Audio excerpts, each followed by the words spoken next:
3 утгаар байгаа. Угтаашаа 160 мянган км дөрөвшөө 40 мянган км.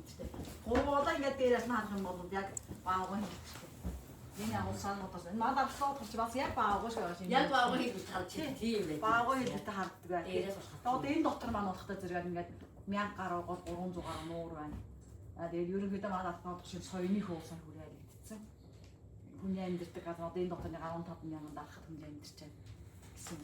Тэгээд энэ манай ч нэг улааны усан тусгай малтаа газар байхгүй. Тэгээд манай энэ нутгаа чинь одоо энэ улаан тайран дахин цаас газар 270 гаруй мянган газар. Энэ 20 сарын дахин цаас газар гэдэг 430 гаруй мянган газар. Энэ цэнхрээр гээд хүрээлсэн тэнгис шигтэн байгалийн цогцлол газар гээд 870 гаруй мянган газар. Ингээд нийт 1.6 сая газар усан тусгай малтанд орсон байт. Яагаад энэ усан тусгай малтанд гээд хамгаалах ёстой юм бэ гэдэг энэ нэгдүгээр дэлхийн цэнгэг усны 2% бүрдээд их газар энд байна. Энэ улаан тайрын ноён орой бэлчир уур гэдэг энэ далайн түвшнээс 3391 м өндөр энэ бэлчир уулнаас 5 том гол их авдаг. Одоо энэ олон нуур аваад ингээд энэ нуурууд яг хэлсэн шүршгийн хилцээр аваад дэлгэр мөрөнгө болон их болчтой. Дэлгэр мөрөнгө гол маань улсаар нөгөө сэлгийн мөрөнгө тэгээд байгаль болцдог чинь. А хоошоо булсан гол гэдэг маш том гол их авны булсан гол энэ хооронд одоо Орос Монгол усан хэлтэй. Орос Монголын хэлээ усан. Орос Монгол усан одоо энэ байна. Усан хамгуулын одоо голхаж ийм нуур энэ харуугаар энэ харуугаар наагур ингээд усан гол урсаж байгаа. Тэр цаашлан харж байгаа ууднаас орсон.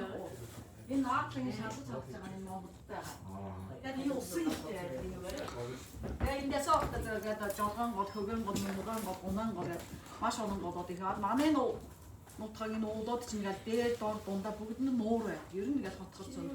Тэгээд энэ уулын салаас авт хөнөөс нусгаа.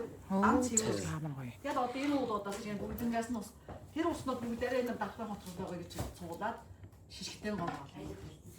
Тэгээд шишгтэн голоос ганц том гол болоод тийшээ гарч ирэнгүүт тэр Монголын хойд зэг Монгол шаранд аваа. Монгол шаранд аваас ихсэн тэнгисийн гол гэж гол орж ийн. Тэгээд энэ тэнгис шишгт хоёр гол энд нэрээд шишгтэн гол болоод энэ хоёр яг игээд буудан завсраад ингээд хоошоо гараад энсээ баг энсээ мөрөн тэгээд хойд гэсэн болчихсон. Тэгээд одоо давтан болгоны энэ их гоё цэвэр цэнгэг усан бүгдээрээ нийлээд усан явдаг гэх.